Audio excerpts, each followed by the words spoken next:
quickly that there was a shooter there with a high-powered rifle. I see the shooter, and it occurs to me I'm the next closest target. There were dozens, if not hundreds, of shots fired. It was scary. An attack on one of us is an attack on all of us. In the aftermath of last week's shootings targeting Republican elected officials, there are calls to dial down the rhetoric. Arizona's members of Congress, Republican and Democrat, say they've been targeted with death threats. Will anything change? And what happened 6 years ago after the Democratic Congresswoman Gabby Giffords was shot in the head in Tucson? Did anything change after that? Joining us this morning, John Gabriel, the editor-in-chief of the conservative blog site Ricochet.com, co-host also of the Conservatarian podcast.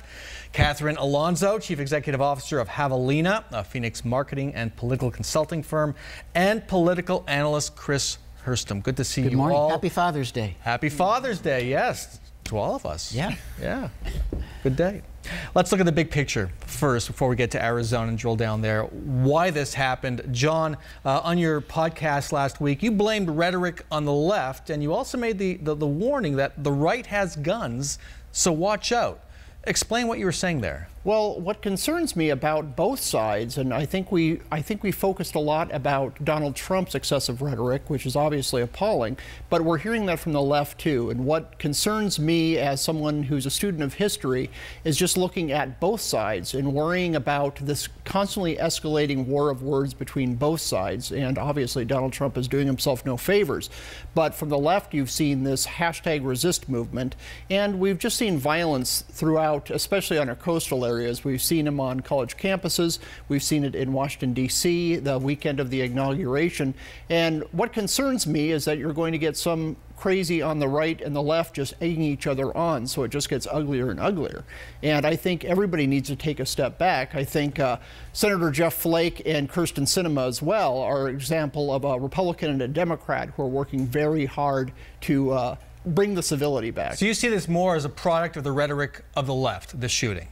Well, I don't think it's more of a product of the left. I think in this particular case it was, but we've seen violence from the right as well. I think you have both sides egging themselves on, and what I'm very concerned about, Donald Trump's rhetoric obviously gets covered as a very bad thing. I think there's a lot of bad operators on the left as well, and I think we both need to step back. Catherine, what environment created this? What caused this? I don't think that it can ever be said that it happened quickly. The rhetoric, political rhetoric over the last few years has been incredibly divisive. I think all the way through President Obama's presidency, there was incredible incite of violence coming from the right, and I also don't think it's helpful to blame. I don't think it's helpful to think who's to blame for this, whose fault is this. I think the question should be, what do we do about it? And what is the role of the left and the right and everybody that falls outside of those labels in changing it? We'll get to that. I want to go to Jeff Flake. He stood out in the coverage last week. He rushed to the aid of two people who were wounded. He called Congressman Steve Scalise's wife from the ball field. He was on TV all the way through late in the evening, including the congressional baseball game, which he played him. What kind of message was Flake sending through the day, through that terrible day? Well, first of all, he was sending the message of heroism.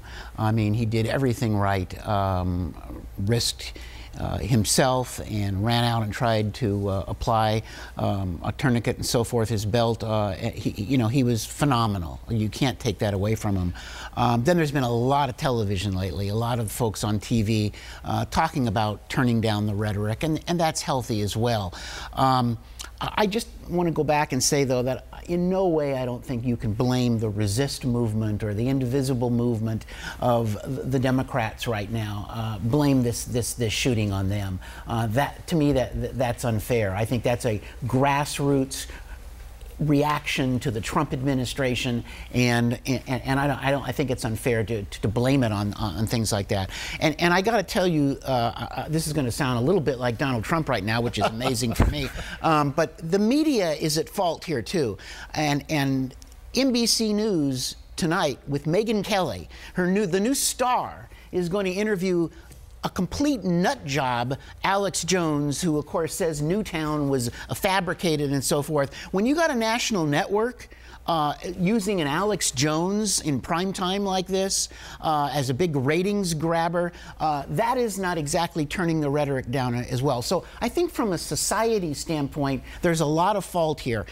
Extremism flourishes when moderation fails. And our political system right now does not allow for a center, a moderate problem-solving group of elected officials. We have more extremists elected today, and when you've got an angry America with 300 million guns in our society, it leads to incidences like this. Catherine, you heavily advises political candidates. Mm-hmm. Have you thought about how your advice to them might change in the next few months, given what's happened, but also what has been happening over the last several months and years? Well, one of the hallmarks of the political realm over the last few years has been that people are criticized and in fact have lost elections because they've worked with people of the opposite party. This idea of, you're only worthy of being elected if you stick to your idea and you are unwilling to compromise. And one of the things that is difficult about advising politicians is politicians are responding to the public at large. So I actually don't think the blame is to place anyone in one place. I think that we all have responsibility in changing this, but I think it's across the board. I think it's with people running for office, I think it's with people participating in elections, and I think it's with the media. All right, when we come back, we're going to look at the aftermath of the Gabby Gifford shooting in 2011 and what that tells us about why nothing changed in Washington. Stay with us.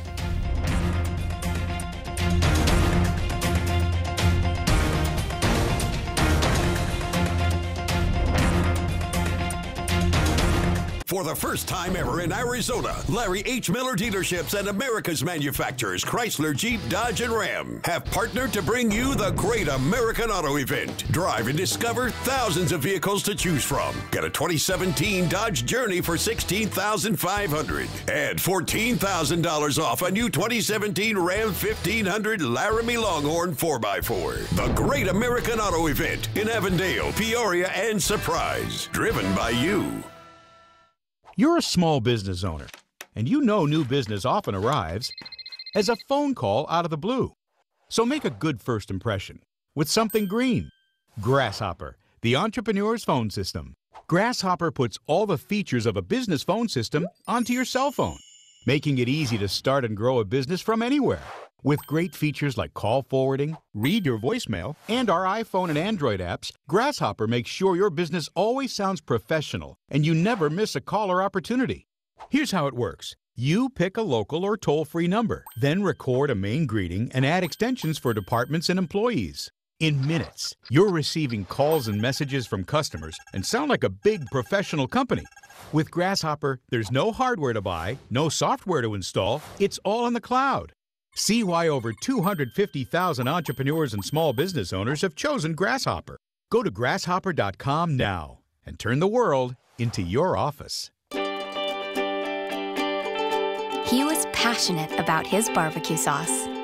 People would coax and bribe, but even his wife didn't know what was in it. After 68 years of keeping it a secret, his final wish was to share his recipe. Now his spicy legacy will live on. Only a Dignity Memorial Professional can celebrate a life like no other. Find out how at dignityphoenix.com.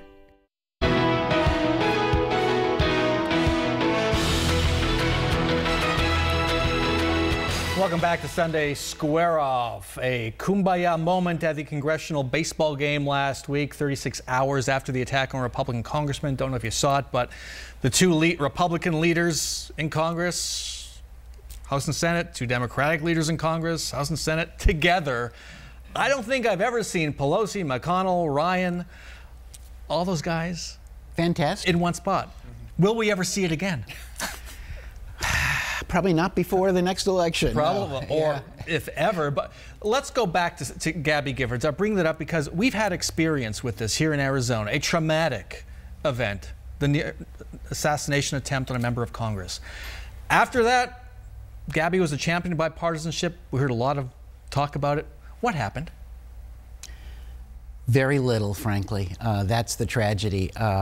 You know, she created an entity, she and her husband, and they've been going across the country trying to get more gun control legislation passed, frankly. It goes nowhere because the power of the gun issue and the NRA and the effect on the base of the Republican Party is just too strong for them to overcome.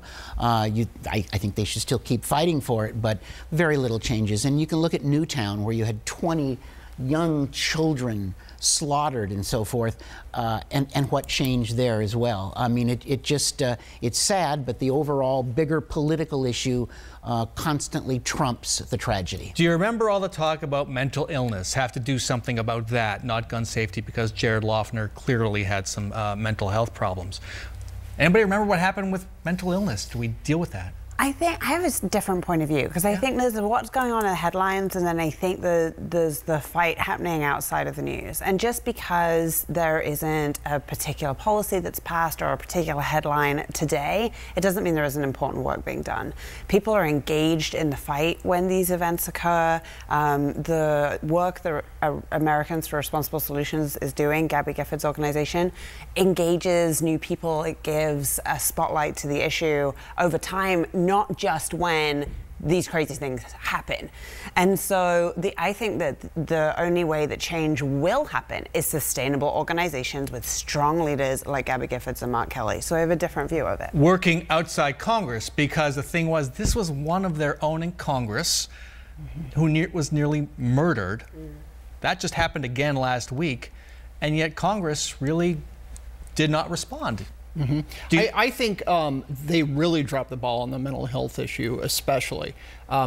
We always talk about let's not politicize this tragedy in the moment, but that's obviously when the public is focused on these issues, whatever you might think might help the situation. We are actually fortunate in Arizona, and maybe it's due to the tragedy of the Giffords shooting, in having politicians who have modeled this comedy, the civility between each other. Like I said, Kyrsten Sinema, Jeff Flake, they have risen to the occasion. We've had a few people running in primaries who have sunk to the occasion. And it's good that we can get together on a baseball field and work out our differences that way and have fun together. I think in real life, most people in workplaces, in homes and families, my family is all over the place politically, we get along, but when it gets translated to impersonal people online, it can get a lot uglier, and that's a concern. But let's come full circle, because there will always be politics. Jeff Flake, good friend of Gabby Giffords, went on to vote against the gun safety measures she supported, to the point that Mark Kelly and Gabby Giffords will be opposing Jeff Flake in his re-election next year. What does that tell you?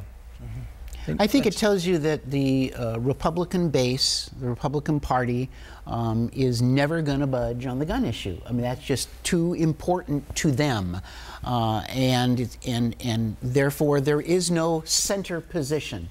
Once again, it's the extreme on both sides of this issue. It's black and white. There's no gray area. There's no problem solving. There's no compromise, and therefore extremism tends to flourish. I think we should also never lose sight of the fact, though, that these people that are slaughtering individuals and murdering them, they're all demented. I mean, they all, when you go back and look at the shooter on the baseball field, he had a track record of criminal investigations of abusing foster kids and of domestic violence. They've all got a screw loose here, and things that they see in the media, candidates' rhetoric, etc., may incite them, but they've got a fundamental horrible problem here, and therefore you got to take that into consideration as well. Before you go off on the media, I'm going to have to cut you off. No more. Okay. When we come back, looks like a mechanic